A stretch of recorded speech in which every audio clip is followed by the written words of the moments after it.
ద్వాదశ రాశులలో చివరిది మీనరాశి. ఫలితాలు ఏ విధంగా ఉన్నాయి గురుగారు? ముగింపు చాలా అద్భుతంగా ఉందండి. మీనరాశి వారికి ఆదాయం 14, వ్యయం 11, రాజపూజ్యం 7, అవమానం 2. చాలా ఉత్తమంగా ఉంది. ఈ సంవత్సరం ఆదాయంతో పాటు ఖర్చులు అధికంగానే ఉన్నప్పటికీ కూడా ఆదాయం అత్యధిక సంఖ్యలో ఉండటం అనేది విశేషమైన యోగం.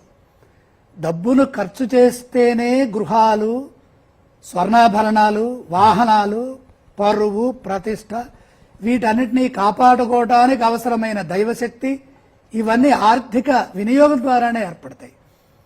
కాబట్టి అది కూడా ఇక్కడ ఉన్నది. సంపాదించడమే కాకుండా ఆ యోగ్యతని పొందే సౌభాగ్యము, సుఖము ఇది కూడా కనపడుతోంది. జన్మశని యోగం ఉన్నది కాబట్టి ఆరోగ్యంపై దృష్టి నిలపాలి. పనులు వాయిదా వేయవద్దు. జన్మశని ప్రభావం జాడ్యాన్ని ఇస్తుంది. రేపు చేద్దాంలే, ఇప్పుడు కొంచెం చేసి ఇప్పుడు వచ్చింది కదా, మిగతాది రేపు చేద్దాంలే.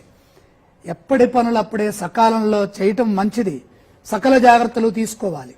ద్వాదశ రాహు ప్రభావము నిద్రలేనితనాన్ని, ప్రయాస, ఊరికే అనవసరమైనటువంటి కాల యాపన, వృధా వ్యయాలు, ప్రయాణాలు ఇటువంటివన్నీ తప్పకపోవచ్చు. కాబట్టి తప్పించుకోవడానికి మనం జాతక ఈ గోచార ఫలితాలు సంవత్సర ఆరంభంలో ఎందుకు తెలుసుకుంటాము అంటే సరి చేసుకోవడానికి. ఎలా ఉన్నది, ఎలా సర్దుకోవాలి, ఏవైనా జాగ్రత్తలు తీసుకోవాలి. జూన్ 2 నుండి పంచమ బృహస్పతి అక్టోబర్ 31 వరకు బాగున్నారు కాబట్టి ఆర్థికంగా కలిసి వస్తుంది. మంచి వెసులుబాటు ఉంటుంది. అలాగే తదుపరి దశలో లాభస్థానంలో రాహువు సంచారం కార్యసిద్ధిని ప్రసాదిస్తుంది. బ్రహ్మాండమైన ఫలితాలు కలుగుతాయి. దీర్ఘకాలిక ప్రయోజనాలు భవిష్యత్తును దృష్టిలో పెట్టుకొని నిర్మిస్తారు.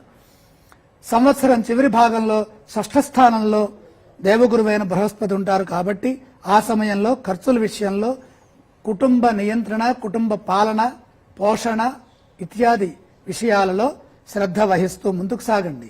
దక్షిణామూర్తి స్తోత్రము, గురుగ్రహ శ్లోకము, శ్రీమన్నారాయణమూర్తి ఆలయ సందర్శనము మీనరాశి వారికి ఎంతగానో మేలు